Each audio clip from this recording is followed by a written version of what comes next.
come with me to make a biltong box, because the other day I was trying to buy some biltong and this guy was charging me like 120 rand for 100 grams of biltong. That's over like 1,000 rand for a kilogram. Is yay mall. I'm not paying that. And it's okay, let me look at a biltong box. Yeah, Nia. No.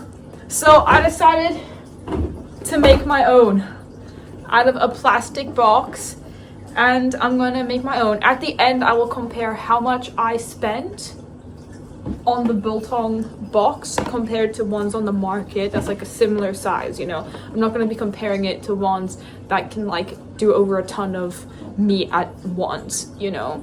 And then at the end I'm also going to compare how much it is for me to make my own biltong compared to how much they're charging for theirs, to make sure that's reasonable.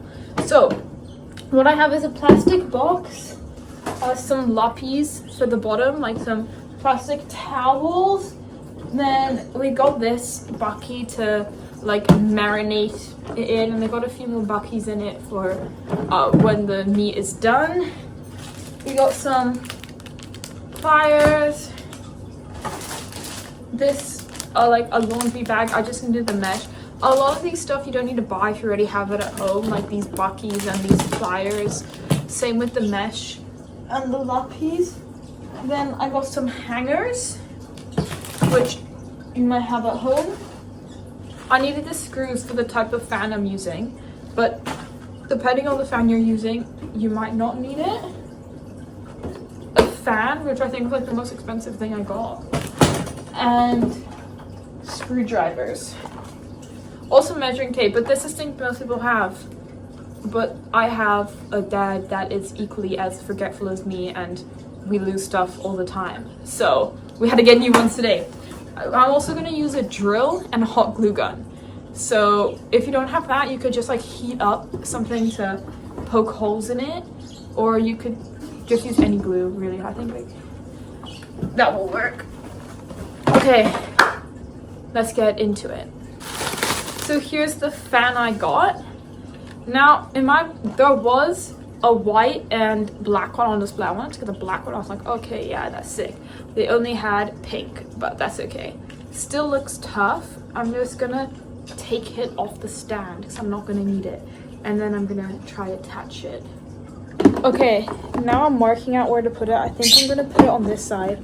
Originally I was gonna put it here, but I just think it's gonna fit way better here because it goes in on the sides. So I'm gonna mark that out and then cut it out. For like 2 hours. I'm so hungry, I'm so tired.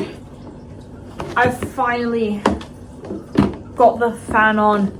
It took so long because I had problems cutting, and then I almost cut it too big, so I was trying to get the whole thing to fit, and then I realized that would be too big, so I took it apart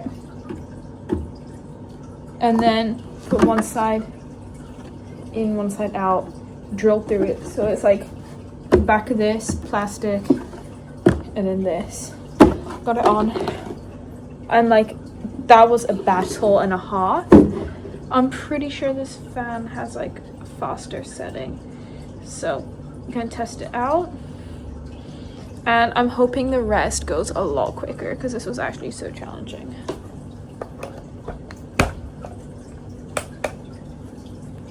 Okay, so that's the fan. It's blowing quite fast. Off and on, so it seems like this is like the neutral. On. Okay, that's really cool.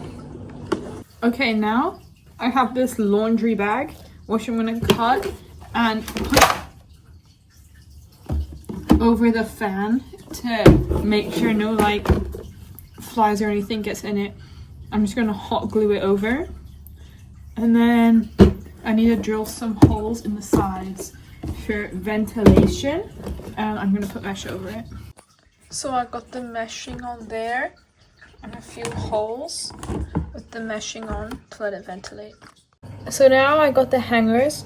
I'm gonna cut them and put them through here to be racks, and I'm gonna take off like that top plastic thing from the hanger to make it sharp so it can pierce the meat, and bend this into a circle around the hanger. Then I should be done. Yeah, let me do it. It's the next day. This is way harder and way more tiring than I thought. I just got 2 more hangers I need to cut and then put it in and turn it into clips. It's like so early. I think it's like 7 o'clock in the morning right now. And I've not eaten breakfast because I want to do this as soon as possible because I don't want like the taste to be too strong. Oh, it actually takes so long. This is what the box is looking for. I bent it on the side so it doesn't like slip out if it falls or anything. I got 2 more left to do, and this is the mess to create the beautiful masterpiece.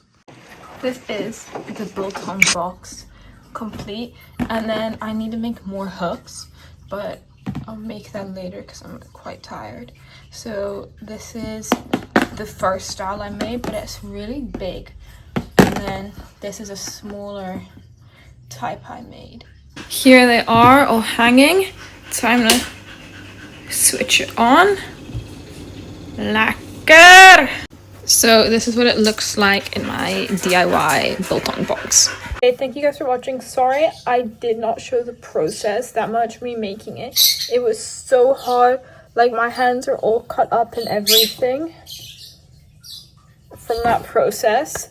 But the total of making the box was 171 rand for a biltong box compared to some that are like over 1,000 rand.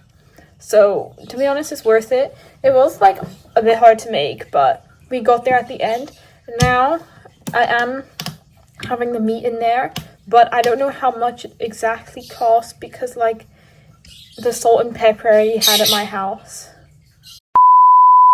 Okay, it's 2 weeks since the whole biltong box, or actually 3 weeks making the biltong box. But this used to be filled like twice and I ate it. Made so many batches of, it's so good.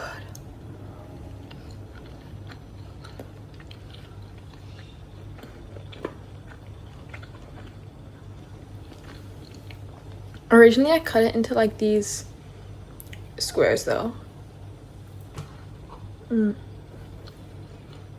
Now I got the strips, but thank you guys so much for watching. I like really appreciate it a lot. Love you all.